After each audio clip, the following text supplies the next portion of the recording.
جو اس سے ریلیٹڈ چیزیں ہیں اس کی ایون ویڈیو گرافکس بنا کر بھی آج پورے سوشل میڈیا پر پھیلا دی ہیں۔ عمران خان کی ٹویٹر اکاؤنٹ سے مسلسل ہم یہ دیکھ رہے ہیں کہ خاص طور پر موجودہ عسکری قیادت آرمی چیف کے حوالے سے نہ صرف یہ کہ تنقید ہو رہی ہے بلکہ اس کے اوپر ان کی باقاعدہ تصویر لگائی جاتی ہے، اور اس کے بعد ان کے حوالے سے جو بھی تحفظات ہیں پی ٹی آئی کے وہ لکھے جاتے ہیں۔ یہ پاکستان میں شاید اس انداز سے پہلے کبھی نہیں ہوا۔ یہ ضرور رہا ہے کہ کوئی بھی آرمی چیف ہو اور وقت کا کوئی بھی سیاستدان، وزیر اعظم نکالا ہوا یا آنے والا کوئی کر رہا ہو تنقید، اس کی چپکلش اسٹیبلشمنٹ سے چل رہی ہو، وہ اپنی جگہ، لیکن اتنی جرت کبھی کسی نے نہیں کی کہ موجودہ آرمی چیف کو اس طریقے سے نشانے پر رکھ لیا جائے، اور اگر کسی نے کی بھی تو وہ اس وقت یا تو کہیں بیرون ملک ہوگا تو اس لیے بات کر لیتا ہوگا، جیسے مشرف صاحب پہ تنقید ضرور ہوئی ان کی موجودگی میں، لیکن اس وقت بے نظیر صاحبہ ہوں یا نواز شریف صاحب، یہ بیرون ملک تھے۔ اسی طرح نواز شریف صاحب نے جنرل باجوہ پہ تنقید ضرور کی، نام لے کر کی، لیکن اس وقت جب وہ محفوظ ہو کر لندن پہنچ چکے تھے۔ لیکن یہ صورتحال ہم اس وقت دیکھ رہے ہیں کہ جہاں پر عمران خان صاحب نہ صرف یہ کہ پاکستان میں ہیں بلکہ جیل کے اندر ہیں، مطلب کہ آپ انہی کے رحم و کرم پر ہیں جن پر آپ تنقید کر رہے ہیں، اور عمران خان صاحب اس بات کو بالائے طاق رکھتے ہوئے کہ اس کے نتیجے میں ان کے ساتھ کیا کیا کچھ ہو سکتا ہے وہ اپنی بات کر رہے ہیں، اور اس کو پورے ٹھوک بجا کر رہے ہیں، پورے ببانگ دہل کر رہے ہیں، جس کو آپ کہتے ہیں کہ پوری طرح للکار رہے ہیں۔ اور یہ جو حمود الرحمان کمیشن رپورٹ کے کچھ حصے ہیں اور اس کے اوپر بنائی گئی ایک چھوٹی سی ڈاکیومنٹری بھی ہے، وہ بھی عمران خان کے اپنے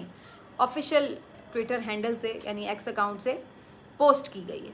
جس میں انہوں نے ظاہر ہے کہ سارا ایک مختصر سا احاطہ کیا ہے کہ بیسکلی ہمیں تاریخ میں جو یہ پڑھایا جاتا ہے کہ شیخ مجیب الرحمان جو بنگلہ دیش کی طرف سے لیڈر تھے اور وہ وہاں پر اکثریت میں جیت چکے تھے،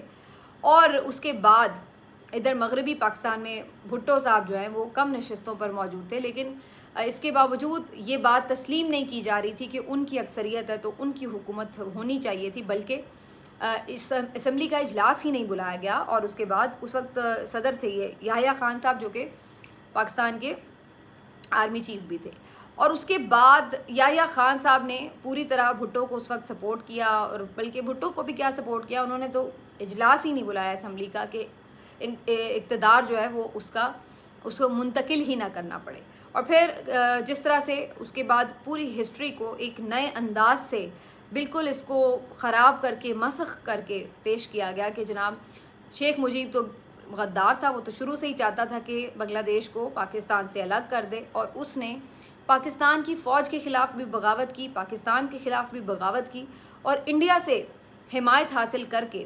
پاکستان کی فوج کو ناقابل تلافی نقصان بھی پہنچایا، اور اس کے بعد پاکستان کا ایک حصہ ٹوٹ گیا۔ تو ساری جو ذمہ داری ہے وہ اٹھا کے ڈال دی جاتی تھی شیخ مجیب الرحمان صاحب کے اوپر۔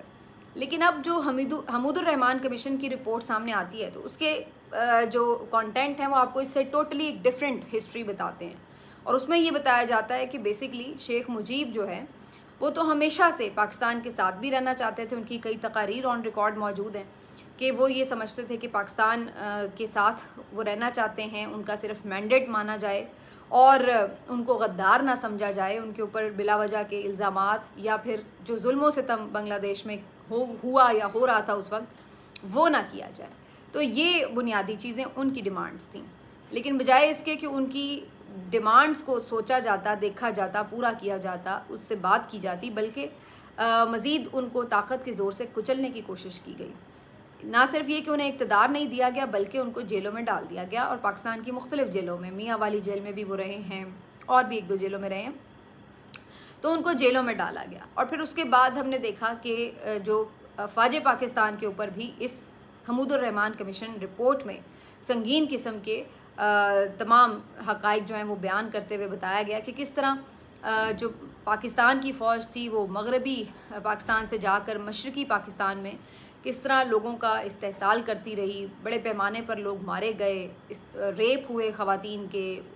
لوٹ مار ہوئی، بہت عجیب و غریب واقعات ہیں جو اس ساری کمیشن رپورٹ میں رپورٹ ہوئے ہیں۔ اور اس کے بعد انہوں نے پھر یہ تجویز بھی کیا ہوا ہے باقاعدہ کہ جو مختلف اس وقت کے فوجی افسران تھے ان کا کورٹ مارشل ہونا چاہیے، اور ذمہ داری بھی ٹھہرائی گئی کہ یہ کس کی ذمہ داری تھی. بیسکلی یہ مجیب الرحمان کو آپ غدار نہیں کہہ سکتے. غدار تو وہ تھے جنہوں نے جینونلی لوگوں کا مینڈیٹ تسلیم نہیں کیا اور ملک کو اس دوراہے پر لا کھڑا کیا کہ آخرکار ملک ٹوٹ گیا. یہ بات درست ہے کہ دشمن کو ایسا کوئی موقع ملے تو وہ بھی ہاتھ سے جانے تو نہیں دیتا, لیکن دشمن پہ ذمہ داری ڈالنے سے پہلے اپنے گریبان میں جھانکنا ہوگا کہ ہم نے یہ موقع آنے ہی کیوں دیا, یہ بات یہاں تک پہنچی ہی کیوں کہ کوئی دشمن فائدہ اٹھا سکے. اس کے بعد جو ایک ہزیمت ہے کہ پاکستان کی فوج کو جس طرح سے سرنڈر کرنا پڑا اور پھر وہاں سے ہم لوٹے ایک تضحیک آمیز انداز میں, وہ سب ریکارڈ کا حصہ ہے. تو اب ہسٹری چھپی نہیں رہتی, چیزیں مختلف اینگل سے سامنے آ جاتی ہیں, لیکن عمران خان صاحب نے ساری قوم کو اس بات پہ لگا دیا. اور آج میں حیران تھی کہ ہر جگہ ہر چیز کے اوپر, سوشل میڈیا کے ہر پلیٹ فارم کے اوپر یہ ڈسکس ہو رہا ہے کہ حمود الرحمان کمیشن رپورٹ کیا تھی, اس میں کیا لکھا تھا, اس وقت غلطی کس کی تھی, شیخ مجیب صحیح تھا یا غلط تھا. اور یہ ساری چیزیں آج کھلے عام ڈسکس ہو رہی ہیں اور لوگ بات کر رہے ہیں. تو بیسکلی ایجنڈا جو ہے وہ سیٹ عمران خان ہی کرتا ہے, چاہے وہ جیل میں بیٹھا ہے, اس نے لگا دیا سب کو اور سب لگ گئے. اور جو ان کے اپنے آفیشیل ٹویٹر ہینڈل سے ہوا ہے وہ بھی کہیں لاکھوں میں تعداد ہے کہ جو لوگ اس کو پڑھ رہے ہیں, دیکھ رہے ہیں اور اس کے اوپر رسپونڈ کر رہے ہیں. عطاء اللہ تارڑ صاحب نے بھی آج اس سارے معاملے کے اوپر ایک پریس کانفرنس کی اور اس میں کافی پی ٹی آئی کو تنقید کا نشانہ بنایا, عمران خان کو تنقید کا نشانہ بنایا اور کہا کہ جی یہ سارے ابھی بھی اب وہی روش ہمیں آج نظر آتی ہے کہ آج آ کے پھر غدار غدار غدار جو بھی ایسی بات کرے کہ جناب پامالیاں نہ کریں آئین کی, آپ انسانی حقوق کی خلاف ورزیاں نہ کریں, جس کا جو مینڈیٹ ہے عوام کو ملا ہوا آئین کے تحت وہ دیا جائے, تو وہ غدار ہو گیا. یہ جی ملک توڑنے کی بات کر رہے ہیں, یہ جی ہمیں آ کے یہ پرانی باتیں اس لیے کر رہے ہیں کیونکہ یہ ان کی خواہش ہے کہ ملک ٹوٹ جائے اور یہ اس کام پہ لگے ہوئے ہیں وغیرہ وغیرہ, اس طرح کے الزامات. وہی جو چیزیں شیخ مجیب نے اس وقت فیس کی ہوں گی, اب ہم بیٹھ کے یہ سوچ سکتے ہیں کہ شاید اسی طرح انہوں نے بھی فیس کی ہوں گی, جو ہمیں آج ہوتا ہوا نظر آ رہا ہے. تو اس کے اوپر عطا تارڑ صاحب نے جو باتیں کی, ویسے نون لیگ کی بھی کیا قسمت ہے, آپس کی بات ہے, بیچارے کچھ بھی اب نہ جس کو کہتے ہیں نا, اسی لیے ان کا کوئی بیانیہ نہیں بن پاتا کیونکہ ہر بیانیے کے پیچھے کہیں نہ کہیں ان کی اپنی کوئی نہ کوئی کارروائی اور واردات بہرحال موجود ہے اور ریکارڈ کا حصہ ہے اور وہ سامنے آ جاتی ہے. اب جب آج عطاء اللہ تارڑ صاحب آ کے عمران خان کی گفتگو کے اوپر یہ سب الزامات لگا رہے تھے, تو اب لوگوں نے نواز شریف صاحب کی بھی ایک پرانی گفتگو نکال کر سامنے رکھ دی ہے جس میں وہ بھی یہی باتیں کہہ رہے ہیں کہ جناب جو میرے ساتھ کیا جا رہا ہے, میں اپنا غصہ کنٹرول کر رہا ہوں, آپ لوگوں کو باغی بناتے ہیں, یہ نہ ہو کہ ہم بھی باغی بن جائیں, ہم سے غصہ کنٹرول نہ ہو وغیرہ وغیرہ. تو وہ بھی آلموسٹ یہی باتیں کرتے ہوئے نظر آ رہے ہیں. تو پی ایم ایل این بیچاری اسی لیے پھر کہیں بات کرنے جوگی رہتی نہیں ہے کیونکہ ان کی قیادت نے ہر موقع کے حساب سے آڈیو ویڈیوز نہ خود اپنی سنبھالی ہوئی ہیں بلکہ دی بھی ہوئی ہیں لوگوں کے کہ وہ بھی سنبھال کے رکھے ہیں. تو بہرحال بات یہ نہیں ہے, بات یہ ہے کہ اس وقت نواز شریف نے یہ بات کی ہو یا عمران خان آج یہ بات کر رہے ہوں یا ان سے بھی پہلے مجیب الرحمان نے اس وقت یہ بات کی ہو, دونوں صورتوں میں ہر صورت میں بات تو وہی ہے جو ہر آپ کا وزیر اعظم کرتا رہا ہے کہ بھائی سویلین بالادستی ہونی چاہیے, فوج کو اپنا کام کرنا چاہیے اور عوامی مینڈیٹ جو ہے وہ کسی بھی جو بھی اقتدار میں آئے شخص جو عوام کا پسندیدہ نمائندہ ہو اس کو ملنا چاہیے.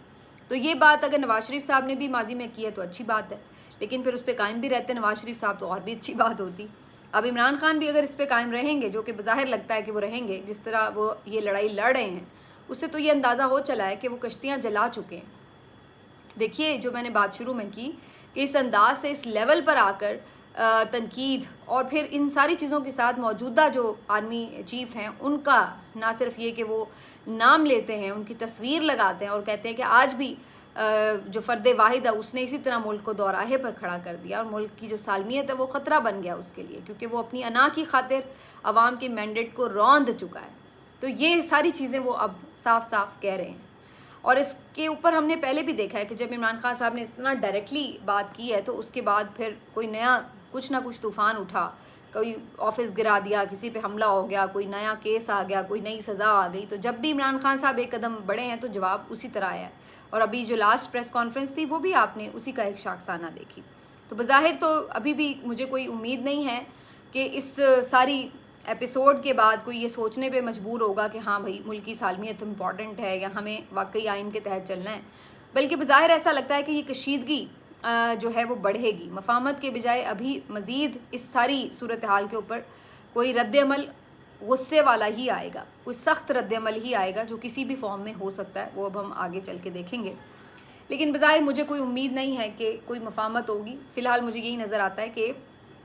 اس کے اوپر عمران خان صاحب کی پارٹی یا عمران خان صاحب کی اپنی ذات کے اوپر کوئی سخت رد عمل ہی آئے گا.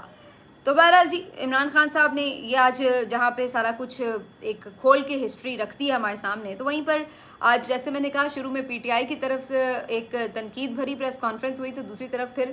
پی ٹی آئی کے ساتھ مل کر بھی ایک پریس کانفرنس ہوئی, اور یہ پریس کانفرنس کی محسن نقوی صاحب نے, اویس لغاری صاحب نے اور علی امین گنڈا پور صاحب نے, جن کی آج پھر ملاقات ہوئی.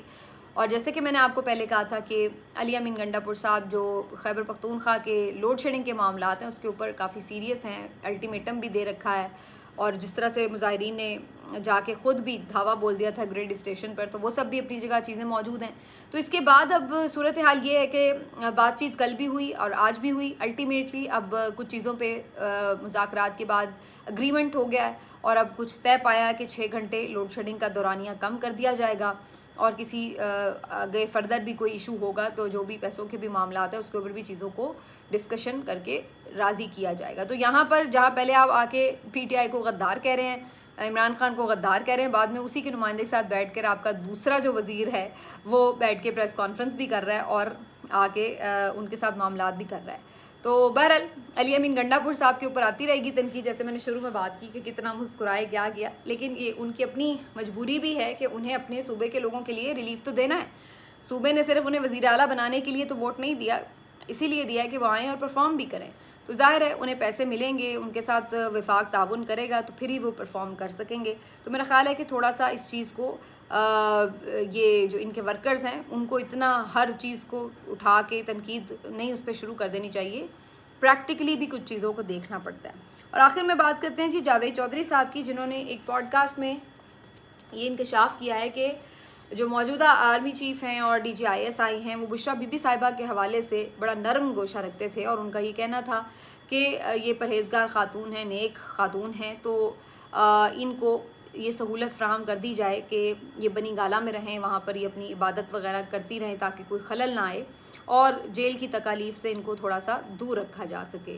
لیکن اب ان کے جیل منتقل ہو جانے کے بعد ان کی تکالیف میں اضافہ ہو گیا ہے. تو یہ جاوید چودھری صاحب فرما رہے ہیں پوڈ کاسٹ میں. تو اس کے اوپر اب خاصا رد عمل بھی آ رہا ہے, اس لیے کہ سب کا یہ کہنا ہے کہ بھائی اگر وہ اتنا ہی ان کے لیے نرم گوشہ رکھتے تھے, موجودہ اسٹیبلشمنٹ بھی, حکومت بھی, اس طرح کے جو لوگ بھی اس میں انوالو تھے ان کے پیچھے سارے کیسز بنانے میں, تو ان کا یہ سب اس بات پہ اب تنقید کر رہے ہیں کہ تو پھر تو یہ کیسز ہی نہ بنتے. جب آپ ایک خاتون کو باپردہ پرہیزگار کہہ رہے ہیں تو پھر اس کی ذات کے اوپر آپ اس طرح سے کیچڑ بھی کیسے اچھال سکتے ہیں کہ اس کو بھری عدالت میں کھڑے ہو کر اپنے تمام ایسے معاملات جس کے اوپر انسان اس طرح سے کھلے عام بات بھی نہیں کرتا, اور اس طریقے سے اس کے اوپر نہ صرف بات ہو بلکہ اس کی باقاعدہ کردار کشی کی جائے, اور کس انداز سے کیا کیا نہیں ان کے اوپر کیچڑ اچھالا گیا. ان کے عمران خان صاحب سے نکاح سے پہلے تعلقات کے حوالے سے, ایون یہ کہ جی عدت میں نکاح کر لیا وہ پوری نہیں کی, نکاح ہی ٹھیک نہیں کیا, اور پھر اس کے بعد بھی یہ جادوگرنی ہیں یا یہ ہیں یا وہ ہیں اور نہ جانے کیا کیا. تو ان کو تو ہر لحاظ سے ہر وقت کٹہرے میں کھڑا رکھا گیا ہے, اور پھر ہمیں کوئی آ کے یہ بتائے کہ جناب جو ملک کے بڑے ہیں وہ ان کے لیے بڑے نرم ہیں. تو ابھی نرمی میں یہ صورتحال تھی تو پھر گرمی میں کیا صورتحال ہوتی بھائی, سختی میں کیا صورتحال ہوتی, ہم تو یہ سوچ رہے ہیں. اور جہاں تک بنی گالہ شفٹ کرنے کی بات تھی تو یہاں تو ہمیں یہ بتایا جا رہا تھا کہ جی وہ جیسے کوئی ڈیل کر کے چلی گئی ہیں. اب خود سامنے سے چیزیں آ رہی ہیں کہ یہ چوائس خود انتظامیہ کی تھی کہ انہیں وہاں رکھنا ہے. انہوں نے تو باقاعدہ لڑ کے جیل میں جانا پسند کیا اور جیل میں شفٹ ہونے کو پریفر کیا. تو اب وہ کہتی ہیں کہ ٹھیک ہے جو بھی ہے جس طرح بھی ہے, جھوٹے مقدمات صحیح, جھوٹی غلط سزا صحیح, لیکن وہ مطمئن ہے کہ کم از کم وہ عمران خان کے ساتھ جیل میں ہیں اور ڈٹ کے کھڑی ہوئی ہیں. تو یہ اب اس طرح کی امیج بلڈنگ کی جو کوششیں ہیں نا, یہ کیا کریں کہ اس کے اوپر یقین کیسے کیا جائے. یہ امیج بلڈنگ کی کوششیں تو تب ہمیں یقین بھی آئے کہ ہاں بالکل خواتین کا بڑا لحاظ کیا جا رہا ہو, یا بڑا کوئی ہم دیکھیں کہ جی ہیلنگ ٹچ فراہم کیا جا رہا ہو, تو وہ تو ہمیں کچھ نظر نہیں آیا. ابھی یاسمین راشد صاحبہ کے حوالے سے میں نے آپ کو پچھلے ویلاگ میں ڈیٹیل سے بتایا تھا کہ ان کے بارے میں کیا خبریں آ رہی ہیں، کس طرح انہیں بغیر پراپر ٹریٹمنٹ کے، ابھی وہ مکمل صحت یاب نہیں ہوئی، انہیں جیل شفٹ کر دیا گیا۔ فاز شہباز جو صحافی ان سے ملے بھی ہیں جیل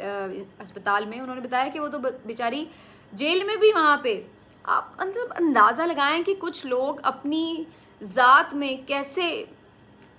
لوگوں کے لیے صرف بھلا اور ان کا نفع اور ان کو فائدہ کروانے والی ان کی ذات ہوتی ہے، کہ آپ اندازہ لگائیں کہ وہ خود بیچاری جیل میں ہیں اور وہ وہاں بیٹھ کے بھی جو وہاں پہ قیدی خواتین ہیں ان کے علاج معالجے کرتی پھر رہی ہے۔ آپ اندازہ لگائیں،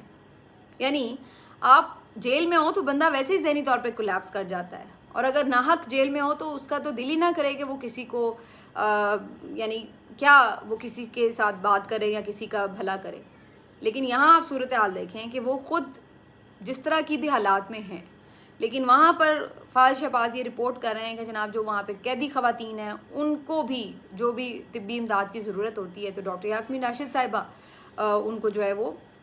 دیکھ لیتی ہیں ان کے معاملات کو، اور یہ وہ تو یہ جو چیزیں ہیں مطلب وہ جہاں بھی ہیں ان کی ذات سے لوگوں کو فائدہ ہی پہنچ رہا ہے۔ یہ بھی ویسے اللہ تعالیٰ نے کسی کو توفیق دی ہوتی ہے کہ وہ کہیں پہ بھی کوئی شخص ہو اور وہ صرف دوسروں کے لیے باعث نفع ہی بن رہا ہو،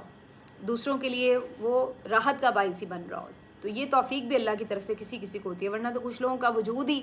کتنا اریٹیٹنگ ہوتا ہے، کتنا تکلیف دہ ہوتا ہے کہ یار یہ بندہ نظر ہی کیوں آتا ہے، دیکھتے ہی اس کو الجھن ہوتی ہے، لیکن کچھ لوگوں کا وجود کتنا فرحت بخش، راحت بخش ہوتا ہے، یہ چیز ہے ویسے۔ لیکن بہرحال جی، اب ایسے حالات میں اگر ہمیں کوئی یہ بتائے کہ جناب